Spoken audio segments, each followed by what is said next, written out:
Sawadee Cup. Hello everyone.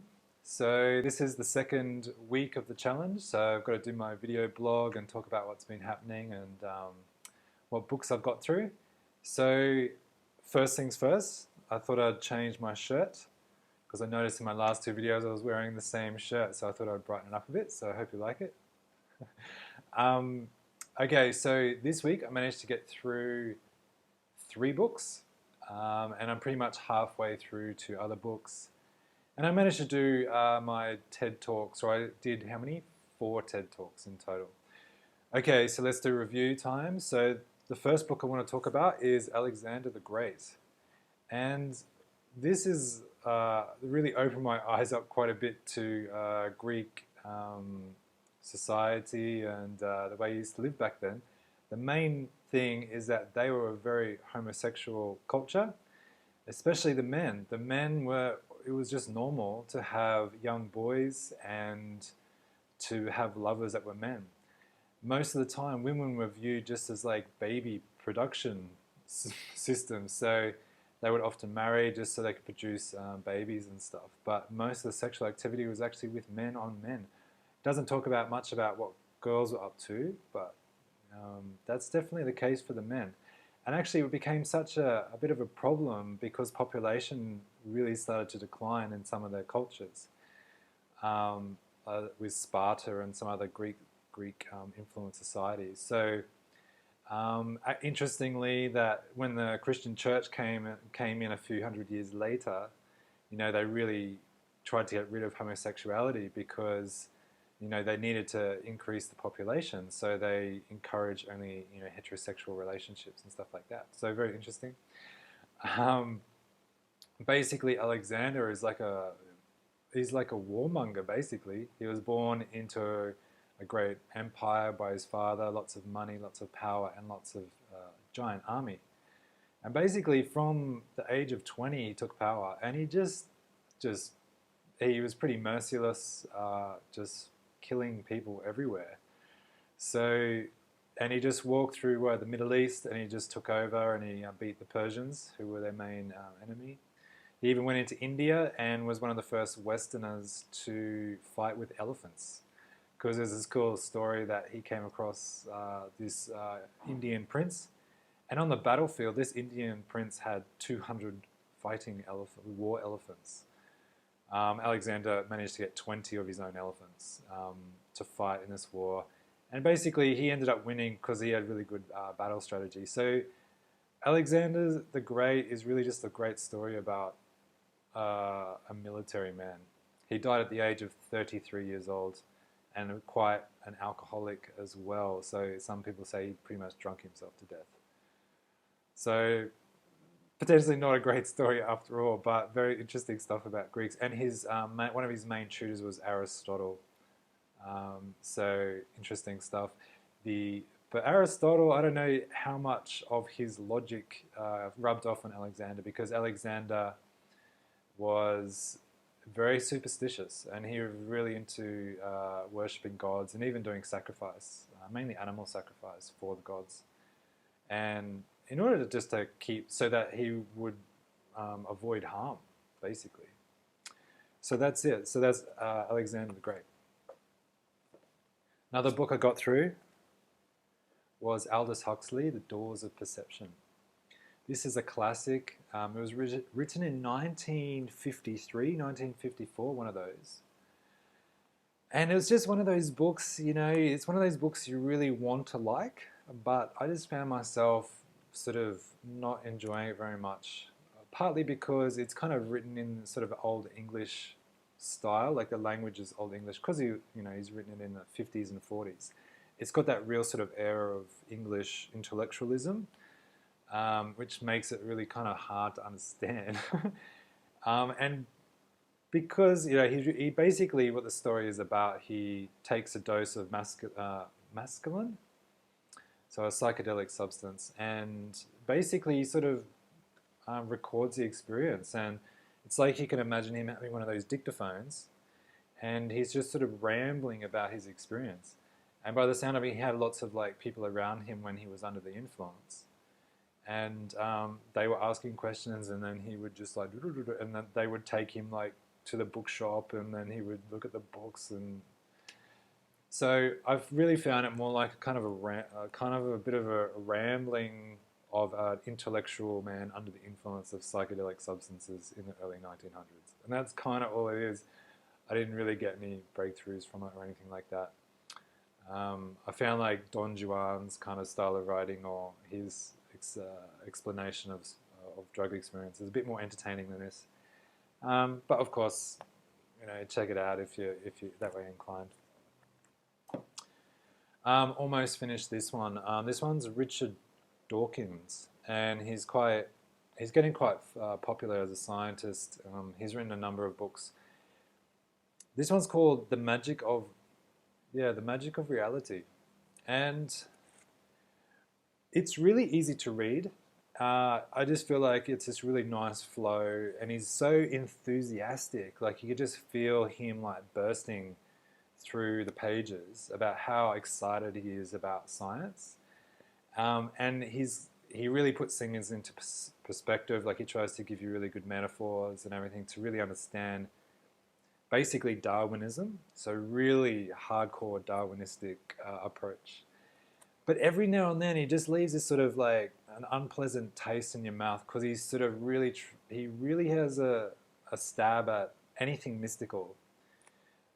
He even in the end of the book, he even goes into trying to debunk miracles and saying it could all come down to science and all this sort of stuff. So he kind of leaves a bad taste in my mouth because he's just so scientific, and it just feels like it's so mechanical, like mechanistic way of life, and it just doesn't resonate with me that much. But there's so much, but I totally get the science buzz, and it's really great stuff. But just to smash spirituality and mysticism and things like that, it just doesn't rub off very well for me. Cool, so that's the 3 books I pretty much finished this week. I'm still going with How We Learn by Benedict Carey. It's full of some gems in there for sure, just like, again, how scientists and people are finding actually interesting ways that we learn. Another thing that I learned was that distraction actually is very valuable. So you propose a puzzle or a question, a quiz, and then you distract your conscious mind with some other task, and then when you come back to it, the likelihood of you completing the puzzle is actually increased. So we've all experienced that. So he's kind of, he's been digging around with science literature to try and like explain that a bit further. So that's what the book's that's what it feels like. Another book I've just started is called Made in America by Sam Walton.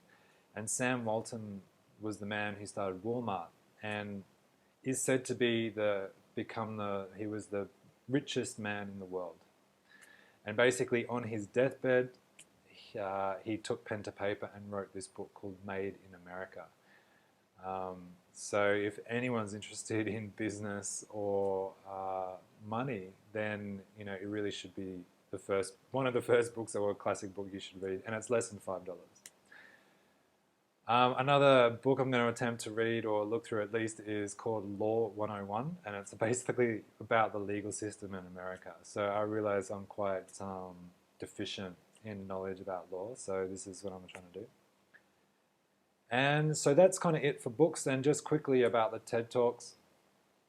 With my theme of law, so I've been trying to get a bit more clued up in law. And I watched a TED Talk, it's called How I Defend the Rule of Law by Kimberley Motley.